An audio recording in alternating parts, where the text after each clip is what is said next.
Good morning, everyone. Thank you for coming to, I guess, one of the first sessions. We are in track 3, radiation and nuclear oncology. So if you are not supposed to be here, now is the time. I'm Sotiris Stathakis. I'm the Chief of Physics for Mary Perkins Cancer Center in Baton Rouge, Louisiana. And I was tasked to put together a session in radiation oncology and nuclear oncology. So we're going to have 3 speakers. They're going to cover topics on radonc, nuclear oncology, but also medical physics. There's a slight change in our schedule. The 3 talks are still here, but because of some unforeseen circumstances and other commitments, Dr. Andrew Elson is going to go first. Dr. Elson is our medical director for Mary Perkins Radiation Oncology. And his talk today is Imaging and Technological Advances in Clinical Radiation Oncology. Dr. Elson?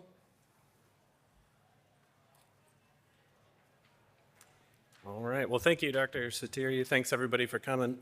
And thank you, Dr. Hari, for letting me slip in front. I just got to run to the airport right afterwards, so I got to try and hurry up. But can you guys hear okay?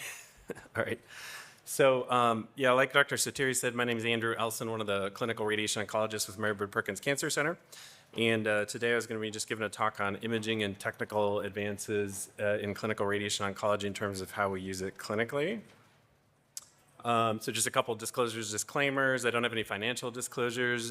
In the presentation, there's several products that are referenced that I use clinically. I don't have any financial relationship with any of these products other than clinical use. And any mention of any particular product, please don't construe that as a specific endorsement. There may be other similar products. It's just what we happen to use. These could include MIM, Electa Gamma Knife Icon, and then some of the AI products, including Freed and Grok AI. So the topics that I just wanted to kind of touch base on are technological advances in radiation oncology, particularly over the past 10 years. And in my mind, I'm kind of thinking of how things have changed since when I was a resident till what we do now, and it's quite a bit. This includes imaging techniques, ways to manipulate images, and the incorporation of imaging into radiation treatment planning and design. Technological advancements supporting clinical workflows, making things more streamlined, more efficient, and some of the uses of AI for clinical applications that I've been seeing or using. Most of this presentation is more conceptual and anecdotal, so I'm just trying to give examples or for display purposes only. This isn't to imply that anything that I'm showing is standard of care. Some, practice differs widely, but these are just kind of examples for interest or for display purposes. So on the topic of imaging, as probably most people are aware, in radiation oncology, we're heavily reliant on imaging for a lot of our workflow. There's various uses of imaging, but this could include initial diagnosis of unclarified or suspected malignancies, initial staging of an established malignancy, treatment planning, adaptive planning, response assessment after treatment or during ongoing treatment, surveillance and follow-up after a patient has completed their treatment, and in some cases resolving discordant data. Those are just a few examples. I'm sure there's many more. With respect to imaging, I guess at this point in my mind, I sort of think of conventional imaging and advanced or biologic imaging. So conventional imaging is what we would have kind of been using maybe routinely decades ago. This would be more like anatomic imaging, so like a CT scan, an X-ray, a bone scan. But nowadays, a lot of clinical practice is incorporating more and more advanced imaging or biologic imaging modalities. So these could include an FDG PET-CT that's looking for metabolic information in addition to anatomic information. We now have histology-specific imaging. So for instance, a PSMA PET-CT is a prostate cancer-specific PET scan that can be used for diagnosis of prostate cancer, specifically in staging. Other examples would be like a dotatate PET-CT that can be used for neuroendocrine-type tumors, specific imaging. I mean, there's a whole variety of these different kinds of more specific images at this point.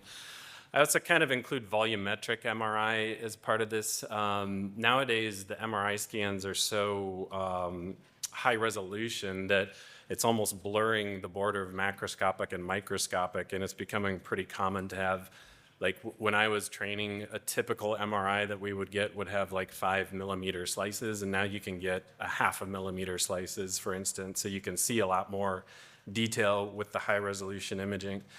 And then what I wanted to talk about quite a bit is the registration software that we now use. So I'll go into this in a little bit more detail, but because of all the imaging that we're dealing with, we often have to combine images from different modalities or different locations or institutions in order to kind of help us with our treatment planning in particular.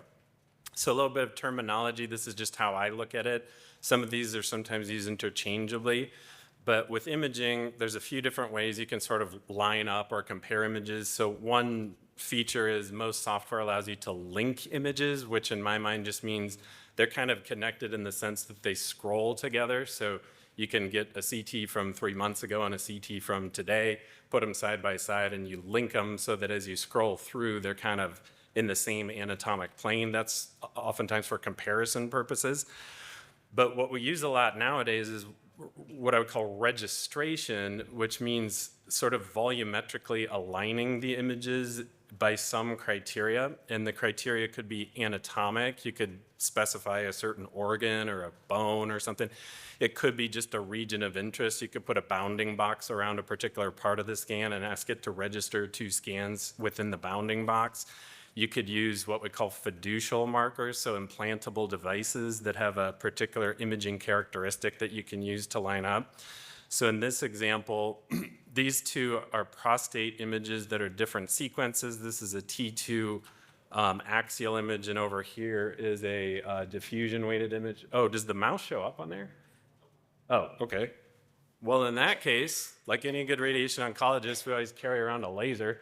So here's a T2 image. This is a lesion on the prostate that's kind of hypointense or dark, and this is the diffusion image that's kind of bright. You can link those 2 sequences and scroll through simultaneously. In this image, this is a prostate CT and a prostate MRI. These are linked and registered, so they're volumetrically aligned. And you can see where we put fiducial markers. These are gold seeds, so they're bright on a CT scan because they're dense, and they're dark on the MRI scan because they create what's called a susceptibility artifact, and it creates like a T2 hypointense signal. And we can put a structure on so there's a little purple circle around each one, and we can get the 2 images lined up using those fiducial markers as the criteria for registration.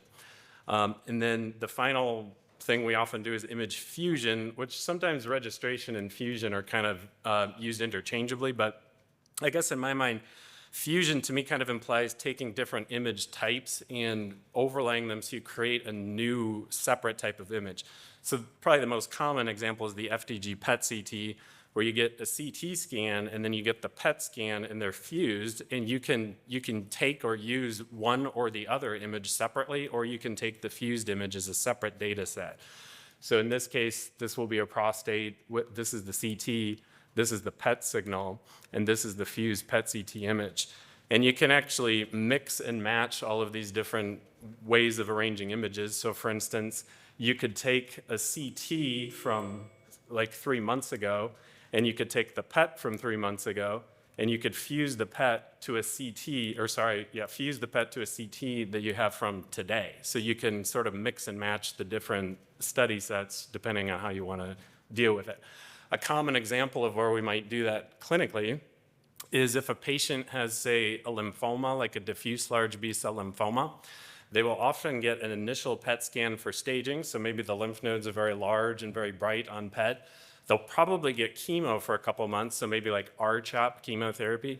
They'll probably get another PET after chemo. At that point, the PET will probably show that the lymph nodes have shrunk and the FDG uptake on the PET is much less. If we are asked to do radiation on the remaining lymph nodes, so we might call that consolidative radiation, what I'll often do when planning is we'll take our CT that we're using for planning, the current CT, but I'll go back in time and get the original CT from before chemo, register the current CT to the original pre-chemo CT, and then register the PET signal to our current CT. So we're kind of bringing the PET forward. But it's helpful to have the registration on the CT because it's easier to register CTs than it is to register a different CT to an old PET, for instance. So it's kind of like dominoes in a sense. But that's helpful because we need to target the original extent of the disease before chemo, not just the little remainder after chemo.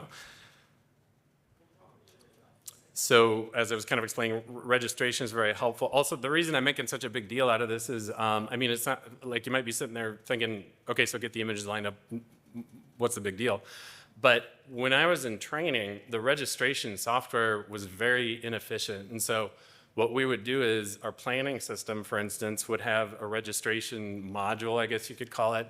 And it's basically just an image space. And when you want to register 2 images, it would just put the DICOM data in the image space, and then it would pretty much just make you do it manually. There was some rudimentary registration algorithms, but it wasn't very good. And so you as the user would have to take the CT and the PET and try and get them lined up just visually. But so you have to do like orthogonal translations and rotations. And every time you make one motion, one part of the image might line up, but then the other part might be out of range. And so even something simple like trying to register an MRI to a CT scan of the head or a PET to a CT, it could legitimately take 20 or 30 minutes just to do one of those registrations manually. And then if you want to go through and do more, like you have 3 MRI sequences, you got to do those separately. So this kind of stuff could take hours. But now with software, like we use a software program called MIM, the registration software can take almost all these different types of images and modalities, and it can get them pretty well registered within like seconds type of thing. So it saves a lot of time. And so it allows superposition of all these different imaging. I mean, we have a lot of patients that have a CT without contrast, CT with contrast, MRI, PET CT. A lot of times when planning, I'll try and get all these images that we have access to registered so that they're all anatomically oriented together.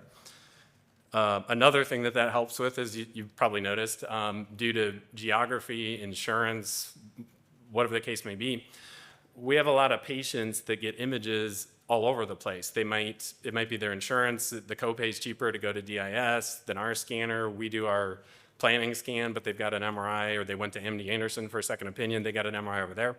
So we can't like supervise how those images are done, and we don't know exactly how they're oriented, but when we get the DICOM data and the image files, we can use our software to get everything kind of oriented in a similar position for comparison purposes or treatment planning purposes. So here's an example of where this is very helpful. So this is kind of just to display. So I deal with a lot of gynecologic cancers in my practice, and so cervical cancer is a common scenario where image registration is very helpful. So with cervical cancer at initial staging, we usually will get a PET scan and often an MRI and a CT with contrast.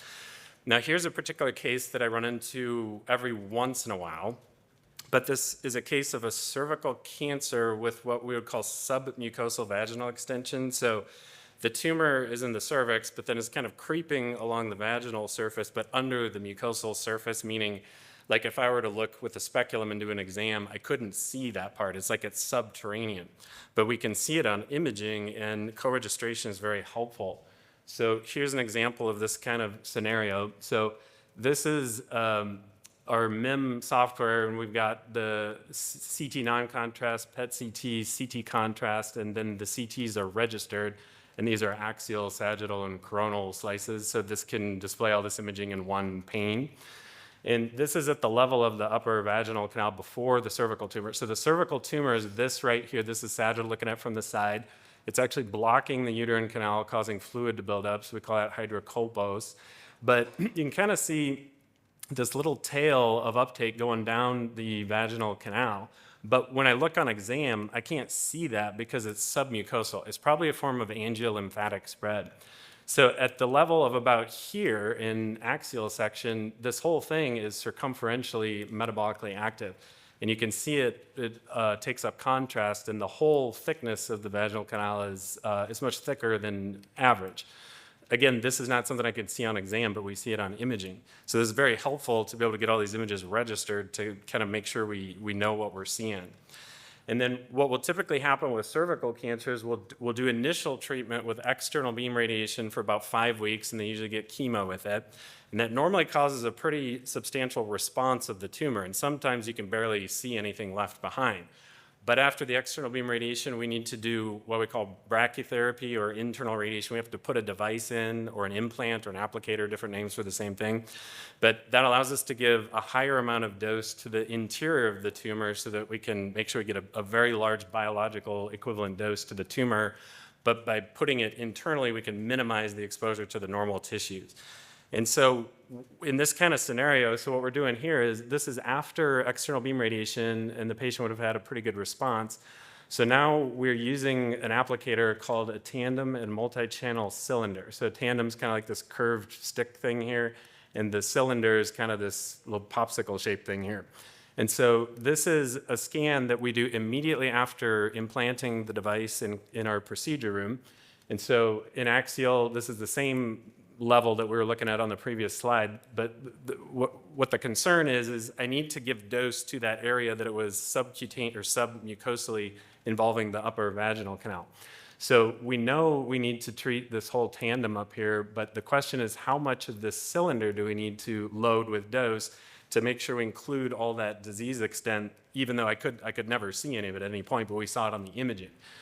And so what we can do with the software is immediately after we get this scan, the patient's now waiting in the procedure room with this device in place, waiting for us to get our plan done. So I go and pull up MIM, register the prior images to this CT. Now, it's not going to be perfect because there's an applicator here and there wasn't on initial staging, but you can get it pretty close. It kind of uses the bone. But for the question I'm asking, it's still pretty helpful because I'm looking for the extent of disease so I know how much of the cylinder part that I need to load to include what was the submucosal extension. And so you can kind of, they're pretty faint, but you can kind of see the dose lines going around the tandem, and they extend down partway along the cylinder. And this particular type of applicator is pretty well suited for that scenario. Usually we use a different applicator, something called either a tandem and ring or tandem and ovoid, but those don't allow as thorough of vaginal coverage. So this is just an example. And then so another thing is, like I was mentioning before, because the patient is waiting on us, it's not great for me to just sit around for hours dealing with registration like I had to do a decade ago. But the fact that our software can do this in a couple seconds is very helpful. So I can get the original CT, the PET CT, the MRI, I can get all those lined up within minutes to kind of help with this planning. So here's another similar type of example, another gynecologic case. What I'm trying to display here is occasionally we'll see what we call a vaginal cuff tumor. It's usually a squamous cell carcinoma after a prior hysterectomy that might have been done years ago for benign purposes. But these are a little bit challenging. They're usually not surgically resectable. And so this is an initial staging PET CT.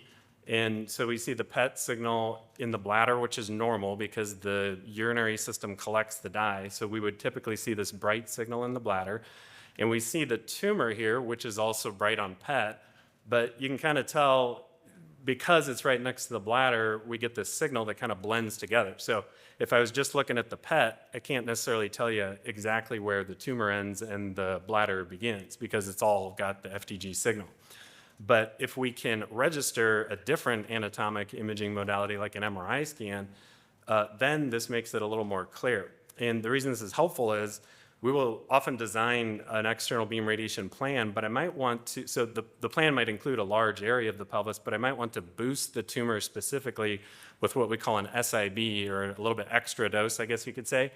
But I only want to boost the tumor. I don't just want to, if I can avoid it, I don't just want to boost like half the bladder because I can't tell the difference. But here, especially on T2 MRI, you see a nice bright fat plane between the anterior aspect of the tumor and the posterior aspect of the bladder. So that makes it much more accurate. So this is just an example. Registration helps getting different imaging modalities in alignment so that you can make decisions or do planning based on the particular type of data that that imaging modality can provide. And then so what we would typically do here is similar to the last case where we would do external beam radiation for about 5 weeks. And then again, we would do brachytherapy. or an implant. And so what this is going to look like, in this case, we're just using, these are just additional examples of the registration. So here we have the primary CT. This is a little fiducial that I put in the tumor. This is the PET CT, and this is the MRI. Here again, the fiducial is a little bit T2 hypointense on MRI, and it's dense on CT because it's metal, it's gold. And then so once we're done with the external beam radiation, we have to do the implant, the brachytherapy. In this case, it's just the cylinder. There's nowhere for the tandem to go because they had a hysterectomy. But the multi-channel cylinder lets us load different aspects of the cylinder with different weights. And so what I'm trying to do is, what you can kind of see here is this is the pre-treatment imaging that we saw before. This is the post-external beam MRI. So the lesion largely disappeared. That's a good response. But we know that with the brachytherapy, I need to treat this whole area, but I need to treat this with a higher dose because that's the highest risk location. So the patient's left vaginal apex needs a higher dose than the right side because that's where the tumor was. And so when we do the implant, again, this is just kind of trying to highlight the dose line, where on the patient's right side, the dose line just hugs the surface cylinder, but on the left side, where it's higher risk, the dose line is a little bit deeper into the tissue because we need a little bit better coverage there. But in order to make sure that I have the appropriate length of cylinder, again, that's where it's helpful to get these images all registered together so that I know how far along to do that boosting. And also, again, it's helpful to be able to get these images registered quickly because the patient is just sitting there with the device and waiting for us to do the plan. And then here's another example. So in the previous example, it was kind of showing how anatomic imaging can help clarify if metabolic imaging is giving us a little bit of confusion in the sense that it's right next to the bladder.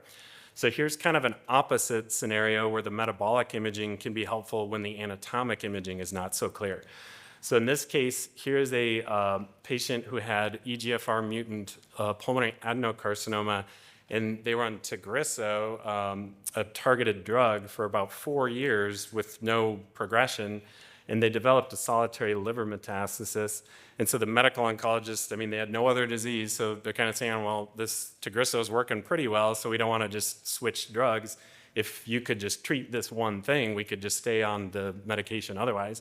So we targeted this lesion, we performed SBRT, so that's just kind of showing the dose lines there. But then about a year later, what we have is the patient is sent back with a new lesion in the liver, again solitary, so they've got this kind of indolent oligometastatic disease profile. And so when we get the PETs, so this is going to be PET CT fusion and co-registration with 2 different PET CTs. So this is the original, we treated this. This is the new PET a year later. These are now registered as best we can. They're fused images, and they're linked, so we're doing all that. But what the PET CT is showing is that what we targeted before is no longer metabolically active. So you got a bright FDG signal here. Now it's just kind of normal liver tissue density or intensity. But we have this new lesion, which is just immediately superior to the original. So they're kind of stacked on top of each other like snowballs. And so what would be helpful is they again want us to treat this new lesion because, I mean, everything else is going pretty well. But when I'm doing planning, I want to make sure we're targeting what is actually active disease, not what's like a prior remnant. And so when we do image registration, I can kind of show you what this looks like. But typically in the liver, after radiation, you will get a permanent hypointensity or hypodensity. So this is the current previously treated lesion that responded. There's no FDG uptake, but there's this dark spot on the liver, and that's just going to be there forever. Now, this is the new lesion on the current scan. This is FDG avid, and there's also a dark spot that's just immediately superior to the old dark spot. So if I only had the CTs to work with, I wouldn't necessarily be able to tell exactly where the new dark spot begins and the old dark spot ends. But with the metabolic imaging, it makes it much more clear. So that's helpful for treatment planning. Another example that we often run into is managing brain metastases and brain imaging. So especially nowadays, we have patients that will do gamma knife icon or stereotactic radiosurgery for brain metastases. Some people have done this procedure dozens of times over many years. And so we have like a collection of their MRI scans over many years. We might have 10, 20 MRI scans. And you would think it would be easy, that the brain isn't that big of an organ, but as you see, it's very complex, all these little sulci and gyri, and any little misalignment between the rotation of two images can be kind of an illusion to trick you if you know what you've treated or not. And so what we can do is, if we need to, we can take prior images and their structure. So this is a structure that we created on a prior image that we used to target. We can use those in the future if we need to. So here's an example. This is a patient with oligometastatic breast cancer that had a couple of brain metastases. This is one of them in the left frontal lobe that we treated. And then again, about a year later, she came back to clinic. Her insurance had changed, so she was getting MRIs at a different location for insurance purposes. So she came into clinic with an MRI that says there's a new left frontal lesion. So now I have her disc in clinic and I have our old imaging, but I would like to figure out if this is what we've treated before, maybe a reaction to the treatment, or if it's actually something new. And they're close enough that if I were to just kind of eyeball it, I'm not 100% sure if this is the same lesion or if it actually is a new lesion. So what we want to do is get these images co-registered. So these are about a year apart. This is our image, and this is a new image she got from an outside center. So we're going to get those into our registration software. And once we get them registered, we can put the structure from the original scan, sort of like superimpose it on the new scan. So now what I can see is that the original lesion that we targeted a year ago, the structure, when that MRI was registered to our current MRI, the structure goes with the registration.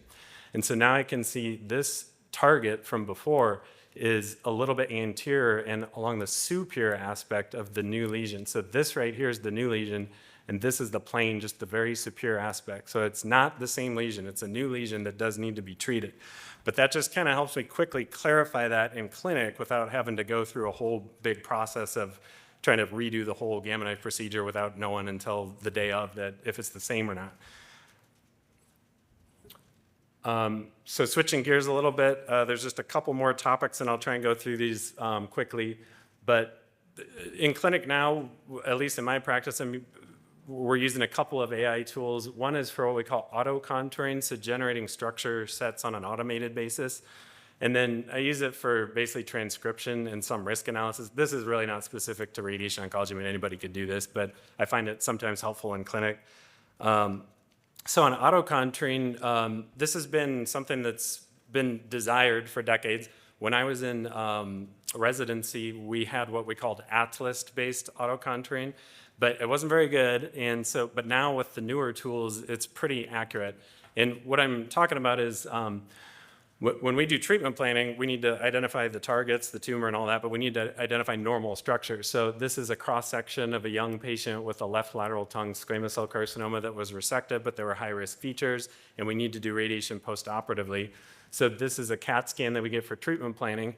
So I'm going to need to contour the targets, but we've got a whole bunch of normal structures that need to be identified for the treatment planning system, like parotid salivary glands or the spinal cord or the maxillary bone or the mandibular ramus. So all these different things.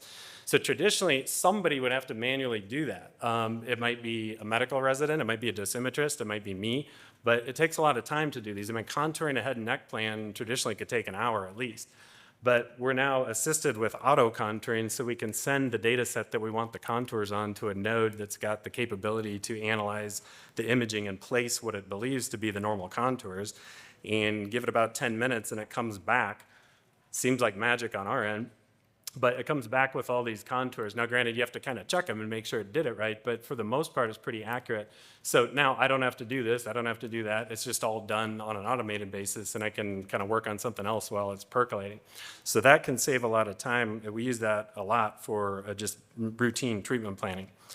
Another thing that I've started using AI for, especially the LLMs, is risk assessment. So this same case that we just saw, I won't go through all the details that are here, but basically what I wanted to do was, normally in an oral cavity cancer, we will include what we call the bilateral submandibular lymph node drainage area because it's a high risk area for recurrence. But one downside to doing that is the submandibular glands are in that location, and so it kind of dries those up, and the patients are more susceptible to having like chronic dry mouth. So I just wanted to ask AI if it could do kind of like a little literature search to see what it thought the risk of a recurrence in the contralateral level 1B or submandibular drainage basin would be. My suspicion was no, that I could not do that, but I just wanted to check. So I gave it a prompt where I described all the features of the cancer in this particular case, and I just asked it if it could review any published studies that have similar types of cases and if it could tell me what the risk level was. And I was thinking maybe if it said less than 5%, I might consider omitting that to try and save that salivary gland. It ended up it said drawing from multiple retrospective studies on oral cavity tongue squamous cell carcinoma with similar features, the estimated risk is 5 to 10%. And so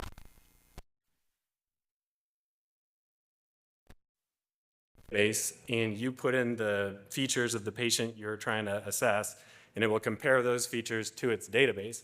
But I think the LLMs are probably pretty adept at doing the same thing, and it will just compare it to the literature that's available as opposed to one institution's database.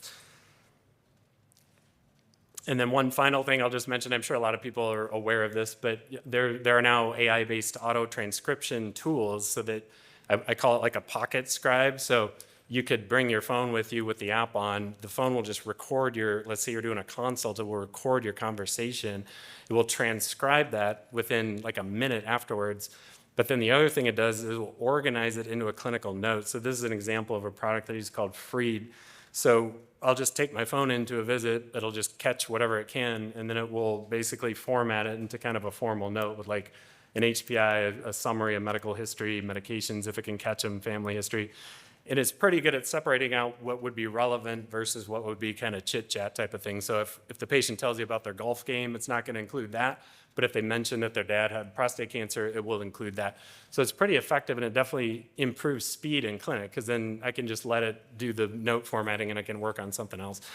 So that's kind of the summary of some of the things I just wanted to discuss. And so thank you for attending, and thank you for listening. And I guess if there's time, I'd be happy to try and answer any questions if anybody had any.